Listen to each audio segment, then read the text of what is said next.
کے اونٹوں کے بیٹھنے کی جگہ ہے, ان کے آرام کرنے کی جگہ ہے, تمہیں اس جگہ بیٹھنے کی اجازت نہیں دی جائے گی. میرے خواجہ غریب نواز کھڑے ہوئے اور کھڑے ہونے کے بعد ارشاد فرمایا تھا ٹھیک ہے, اگر بادشاہ کے اونٹ بیٹھتے ہیں تو بیٹھ جائیں گے. عزیزان ملت اسلام کا بادشاہ کے اونٹ آئے, وہاں پر بٹھا دیے گئے, اور جب ان کو لے جانے کا وقت آیا پھر پورا پرشاسن, پوری کی پورا پولیس محکمہ جو کہ فوج کی شکل میں تھے, ان اونٹوں کو اٹھاتے اٹھاتے تھک گئے, لیکن وہ اونٹ اٹھنے کا نام نہیں لے رہے تھے.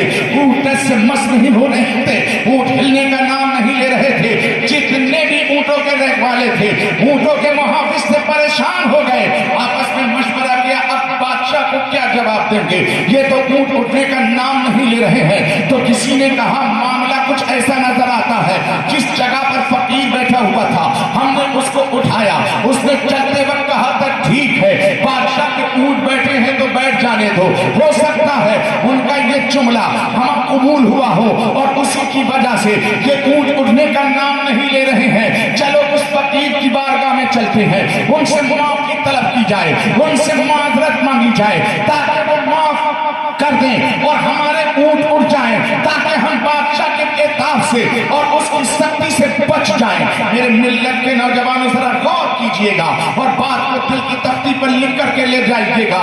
آج جو زمانہ کہہ رہا ہے ان کی پرواہ مت کیجئے, آپ اور میری ذمہ داری ہے کہ ہمارا ساتھ ان سے بنا رہے, ان سے تعلق ہمارا بنا رہے, ان کے نقش قدم پر ہم چلتے رہیں اور ان کے نقش قدم پر چل کر ہم اپنی زندگی کے شب و روز بسر کرتے رہیں گے. تو یقیناً کوئی مائی کا لال ایسا پیدا نہیں ہوا, کوئی دیوانے اور مستانے جو اللہ والوں کے ہیں, جو اولیاء کرام کے چہیتے ہیں, ان کو ذرہ برابر نقصان پہنچا سکے. اگر کوئی نقصان پہنچانے کی ان کے غلاموں کو کوشش کرے گا وہ خود تو نقصان میں پہنچ سکتا ہے, لیکن ان کے دیوانوں کو نقصان نہیں پہنچایا جا سکتا. میرے ملت کے نوجوانوں کو دوستو ذرا غور کریں, وہ تمام تر لوگ اکٹھا ہو کر خواجہ کی بارگاہ میں حاضری دیتے ہیں اور دینے کے بعد عرض کرتے ہیں حضور ہم سے بڑی خطا ہو گئی, ہم سے بڑی غلطی ہو گئی, ہم نے آپ کو سمجھا نہیں, ہم نے آپ کو جان نہ پائے.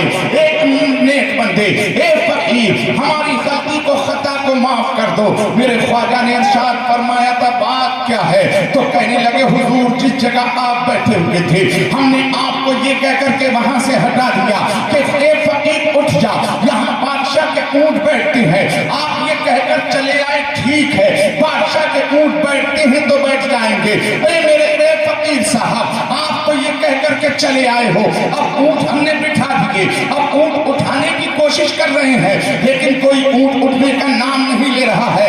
اگر آج اونٹ نہ اٹھے تو بادشاہ کا عتاب ہم پر اترے گا, بادشاہ سزا ہمیں دے گا, ہم مجرم قرار دیے جائیں گے. نہ جانے بادشاہ کون سی سزا ہمارے لیے چن کے ہمیں اس سزا میں گرفتار کر دے. اے فقیر صاحب آپ کرم کر دیجئے اور آپ کو اشارہ کرتے تاکہ وہ زمین ان اونٹوں کو چھوڑ دے اور اونٹ اٹھ کر کے کھڑے ہو جائیں اور ہم بادشاہ کے محل تک انہیں لے جائیں. فقیر نے دیکھا, میرے خواجہ نے دیکھا, ارشاد فرمایا جاؤ واپس جاؤ اور اونٹوں سے کہہ دینا اٹھ جاؤ, یقیناً وہ اونٹ اٹھ جائیں گے. اب دوبارہ جب وہ اہلکار آ کر کے اونٹوں کو اٹھا دیتے ہیں, وہ اونٹ جو کوشش کرنے کے باوجود نہیں اٹھ رہے تھے اب اچانک اونٹ اٹھ کے کھڑے ہو گئے. اب ذرا غور کیجئے میرے ملت کے نوجوانوں بزرگوں دوستوں, جب میرے خواجہ نے اونٹوں کو بٹھا دیا تو وہ ہندوستان کی زمین کو چھوڑنے کے لیے تیار نہیں ہے.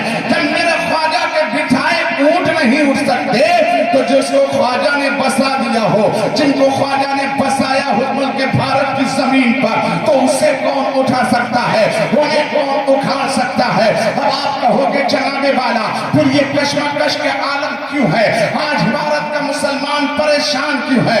جب خواجہ کے اونٹ بٹھائے ہوئے نہیں اٹھ سکتے تو ہم مسلمانوں کو یہ اٹھانے میں کیوں لگے ہیں, آخرکار ان کی مدد کیوں نہیں آتی؟ تو میرا جملہ یہی ہوگا کہ ہم اللہ والوں سے محبت کا دعویٰ تو کرتے ہیں لیکن حقیقت دیکھی جائے تو اللہ والوں کا نام زبان پہ ہے لیکن طریقہ اللہ والوں کا ہمارے پاس نہیں ہے, کردار اللہ والوں کا ہمارے پاس نہیں ہے. ورنہ میرے پیارے آپ تاریخ کا مطالعہ کریں, ان اللہ والوں کی بنیاد پر بڑے بڑے حاصل کی ہے, بڑے بڑے بادشاہوں نے کامیابی حاصل کی ہے. میدان کربلا کے اندر حسین اعظم کی شہادت جو زندہ ہے, حسین اعظم کی قربانی جو زندہ ہے, حسین اعظم کی شہادت جو لوگوں کے ذہنوں میں ہے, دل و دماغ میں چھائی کی ہے. آپ کیا سمجھتے ہو حسین کی شہادت کو جو عظمت ملی ہے وہ صرف حسین کی بنیاد پر نہیں بلکہ آپ کے والد علی کے مرتضیٰ اور آپ کی والدہ فاطمہ خاتون جنت کی وجہ سے ملی ہے. عزیزان ملت اسلام کا اور ذہن کو آپ قریب کیجئے, جب بھارت کی سرزمین پر سومناتھ مندر پر محمود سلطان محمود غزنوی نے حملہ کیا, کامیابی نہیں مل پائی, لیکن جب دوبارہ حملہ کیا تو اس کی فوج میں اللہ کا ایک مقدس بندہ ہے یعنی حضرت خرقانی رحمہ اللہ تعالی علیہ, جب اس کی فوج میں شامل ہوئے اور ان کے ذریعے سے جب اس نے حملہ کیا تو سومناتھ کے مندر پر وہ کامیاب اور کامران ہوتا نظر آ رہا ہے. سلطان غوری نے ہندوستان پر حملہ کیا, کامیابی نہ پا سکا. جب خواجہ کا ساتھ ملا تو اللہ سلطان غوری بھی کامیاب ہوتا نظر آ رہا ہے. آپ کوئی بھی تاریخ اٹھا کر کے دیکھیے, چاہے وہ پانی پت کی سرزمین ہو, جب علاؤالدین خلجی نے حملہ کیا تھا کئی مہینے نہیں کئی سال بیت گئے تھے, کامیابی نہ مل پائی تھی. مشورہ دیا کسی نے کہ کسی اللہ والے کے آستانے پر چلا جا, کسی فقیر کی بارگاہ میں چلا جا, کسی اللہ کے محبوب بندے سے دعا کرا لے تاکہ تجھے کامیابی مل جائے.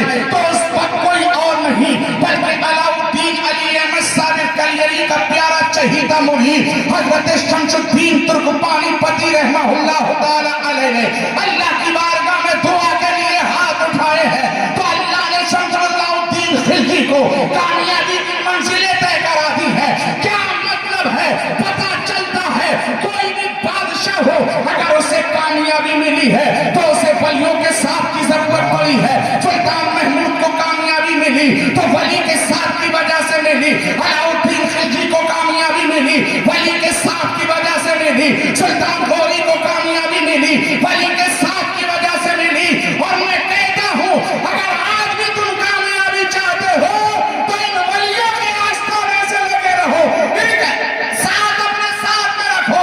اگر ان کے ساتھ رہو گے تو انشاءاللہ تعالیٰ تم بھی کامیاب اور کامران ہو جاؤ. اسی لیے تو اللہ نے قرآن میں فرمایا یا ایھا الذین آمنوا اتقوا اللہ, ایمان والو اللہ سے ڈرو, وکونوا مع الصادقین, سچوں کے ساتھ ہو جاؤ. کیوں ہو جاؤ؟ اس لیے کہ ان کے ساتھ رہو گے تو بچے رہو گے, بے شک ان کا ساتھ ملے گا تو کامیاب رہو گے, ان کا ساتھ ملے گا تو کامران رہو گے, صرف دنیا میں نہیں بلکہ آخرت میں بھی. اللہ آؤ ذرا اس کو سمجھنا ہے تو آؤ اپنے آقا کی بارگاہ میں ظاہر ہوئے ادب طے کرتے ہیں, مدینے والے کی بارگاہ میں خراج عقیدت پیش کرتے ہیں. مصطفیٰ جان رحمت صلی اللہ تعالی علیہ وسلم ایک روز اپنے صحابہ کے درمیان میں خطاب فرما رہے تھے, واضح و نصیحت کر رہے تھے, تقریر فرما رہے تھے. خطاب کرتے کرتے بنی اسرائیل قوم کا ذکر آ گیا, بنی اسرائیل قوم کا چرچا کرنے لگے. میرے نبی نے جب بنی اسرائیل قوم کا تذکرہ کیا تو بنی اسرائیل قوم کے ایک شخص کا ذکر کرنے لگے. صحابہ سے ارشاد فرماتے ہیں اے میرے صحابہ سنو, بنی اسرائیل قوم میں ایک ایسا شخص بھی رہا کرتا تھا جو بڑا گناہگار سیاکار خطاکار تھا, اتنا بڑا گناہگار و خطاکار کہ جس نے 99 قتل کیے تھے. کتنے قتل کیے تھے؟ 99. بولیں کتنے قتل کیے تھے؟ 99 قتل کیے تھے. اللہ اکبر. اور جو 99 قتل کرتے, بلکہ حدیث رسول ہے کہ جو کسی ناحق کو قتل کر دے تو قتل کرنے والا کیا ہے؟ جہنمی ہے. کہاں جائے گا؟ جہنم میں جائے گا, جہنم کا ایندھن بنا دیا جائے گا. اب ذرا غور کریں, بنی اسرائیل قوم کا وہ شخص ایک دو کا قتل نہیں کیا تھا, 10 یا 12 کا قتل نہیں کیا تھا, 15 یا 20 کا قاتل نہیں, بلکہ 99 لوگوں کا قاتل ہے. 99 لوگوں کا جو قاتل ہوگا کتنا بڑا خطاکار گناہگار ہے, لیکن ایک دن دل کے اندر اس کے یہ بیدار ہوا اور اس اس ہوش سنبھالا اس نے کہ لاؤ میں اتنا بڑا گناہگار ہوں, کوئی نہ کوئی تو راستہ ہوگا اللہ تک پہنچنے کا, کوئی نہ کوئی تو ذریعہ بنے گا کہ جو میرے 99 خون معاف کروا دے. اسی ارادے کو لے کر وہ اپنے گھر سے نکلا, شہر چھوڑا. بستی سے جب کچھ دور پہ پہنچا, اللہ اکبر, تو ایک انسان ملا, اس سے کہنے لگا جناب میں 99 لوگوں کا قاتل ہوں, میرے دل میں خدا کا خوف بیٹھا ہے, میں چاہتا ہوں کہ توبہ کروں. کیا 99 لوگوں کا قاتل اگر اللہ کی بارگاہ میں رجوع کرے, خدا کی بارگاہ میں توبہ کرے, تو کیا اس کی توبہ قبول کر لی جائے گی؟ کیا اس کے گناہ معاف کروا کر ہو جائیں گے؟ اللہ اکبر. سامنے والا نہ سمجھ تھا, اسے سمجھداری نہیں تھی. اگر اس نے دین سیکھا ہوتا, اگر اس نے علم حاصل کیا ہوتا